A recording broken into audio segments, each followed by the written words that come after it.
Hello and welcome. My name is Ruta Ka. I'm female coach, emotional well-being practitioner, trauma integration specialist, and holistic womb healing enthusiast working with the feminine energy and female problems. So today I wanted to talk to you about relationship issue that we all either had at some point or still having. And this is not trusting your partner. So it is a common scenario when we, for example, had lots of relationship where our trust has been broken. Then to finally enter into solid relationship, however, still feel this feeling of not completely safe. And if the relationship itself is safe, so there is no actual gaslighting going on or cheating or lying or mixed messages, and there is no usually any, say, obvious reason to feel unsafe and distrustful, it could be that the way you feel is because of the past experiences and the trauma. So even when you are already in a safe relationship, when you're already in a solid relationship, you might still have this residue, this echo of not being able to trust fully. And that takes time. In a solid relationship, it takes time. In a safe relationship, it takes time. However, I'll give you the reasons why you are feeling that way. First reason is you don't trust yourself. And not trusting yourself, it usually looks like sometime in the past you were in a relationship and you were tricked, cheated, lied to. You probably could feel some signs that something is going on, but you have not addressed it. You suppressed your intuition, you suppressed that feeling, and you ignored it. So this not trusting yourself experience and feeling that making you match to this overall feeling in your current relationship is because you did not follow your inner guidance, your intuition, your authentic truth, the way you felt at that point. You didn't follow up, you didn't follow through. So internally, part of you knew that was happening. Another part was ignoring it, and now there is this internal distrust that, well, if this is gonna happen once again, can I trust myself to actually pick it up to see it? So that's first reason why you are not trusting your partner. Second reason is that the reality is we cannot control other people. We might want to control, we might have this desire to make them behave in a way that we want, but in reality we cannot really control other people. We cannot control our partner, and the closest that you can get to illusion of controlling your partner is manipulating them. But that's not neither real control nor healthy for a relationship. So some people are using manipulation as a tool to control, or let's say to give this illusion of control to yourself.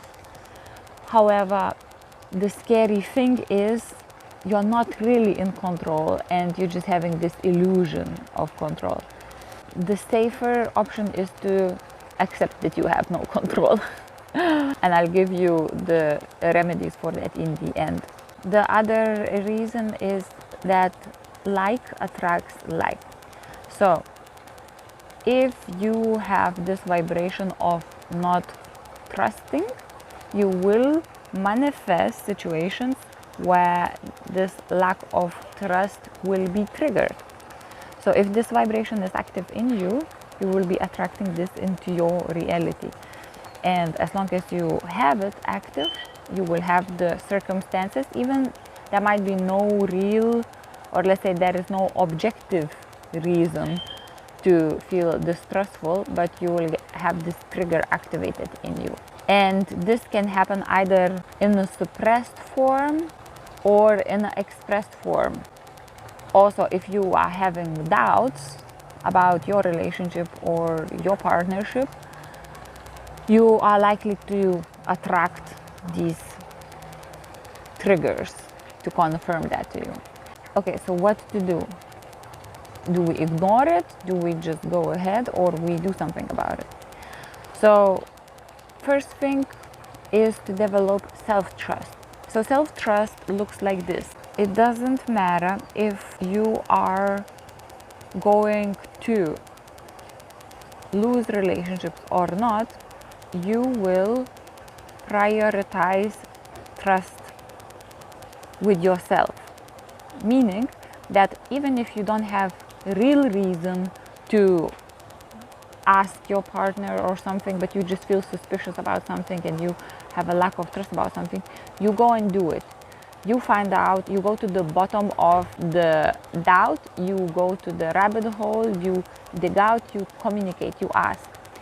So that means you start to develop self-trust. You have some suspicion, you don't ignore it. You actually go and you find out.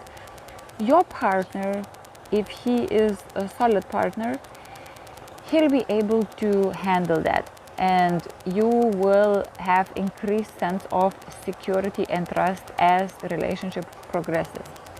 Because in a healthy partnership, it is okay to have some unreasonable fears, especially at the beginning of relationship, and it is okay to bring in patterns from the past relationship, because this new relationship that we have is usually match of what we are right now. So it could be that we already healed some of those partners, or it could be that this relationship is required for us to heal these patterns. So when somebody says like, okay, I want to heal myself, I want to be single first or alone, and then they don't find a partner for a very, very long time. I was one of this person. I was that person.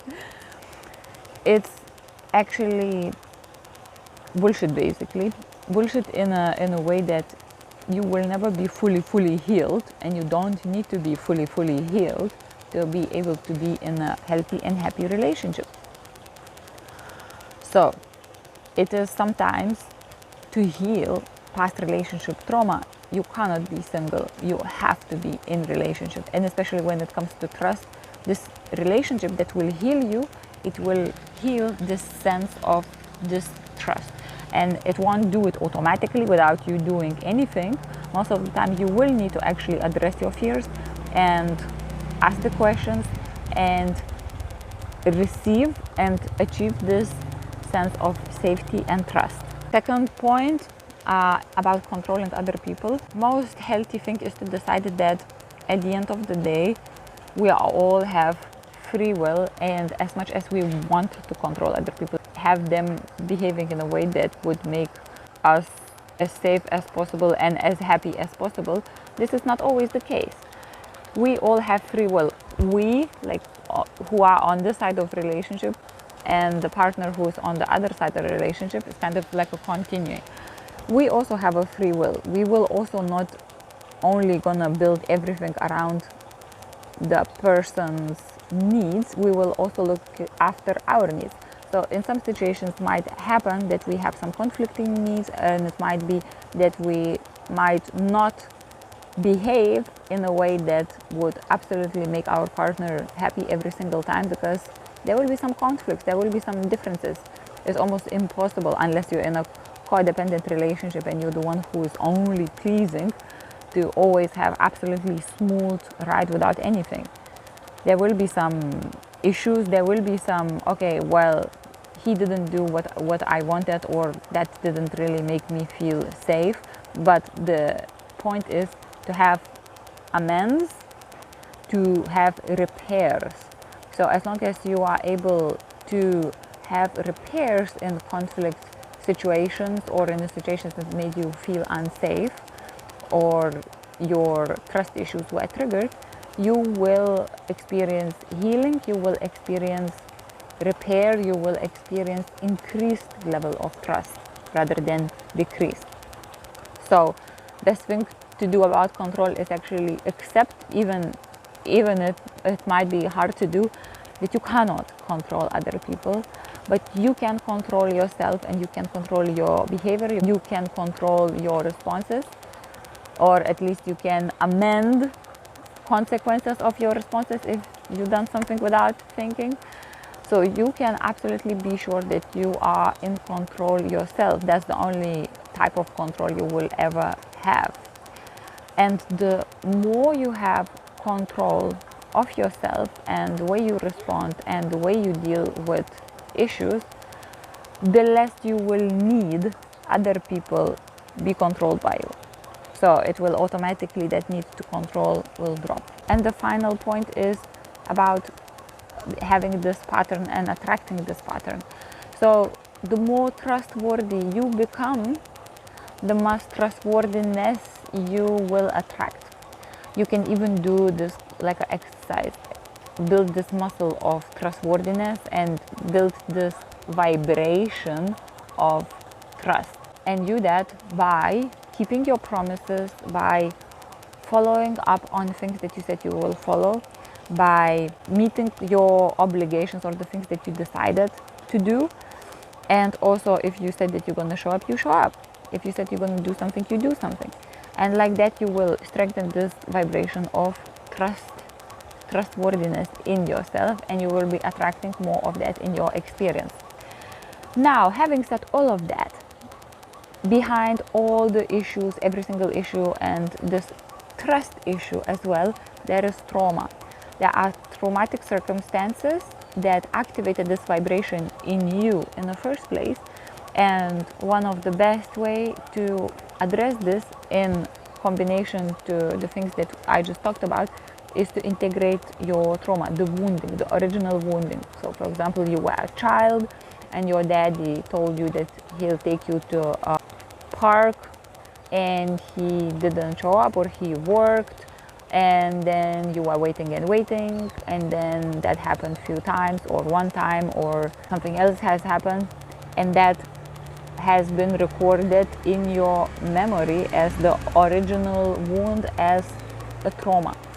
And that set in motion this pattern, active pattern, that later on made you a match with, for example, partners that were untrustworthy. And that's why you are dealing with this now. So for this, there are wonderful processes that you can use for trauma integration. I use the completion process, I use part work, I use voice dialogue, I use metaphysical anatomy technique, constellation, family constellation. So there are lots of things that you can do. Address the original trauma as well. So do these two things in combination, change your conscious behavior and the way you see this trust issue, and then address your original trauma, and you will become no longer a match to this. My name is Ruta Ka. I'm a female coach. Feel free to connect with me on my website, on my email, or send your questions, and I will see you next time. Bye bye.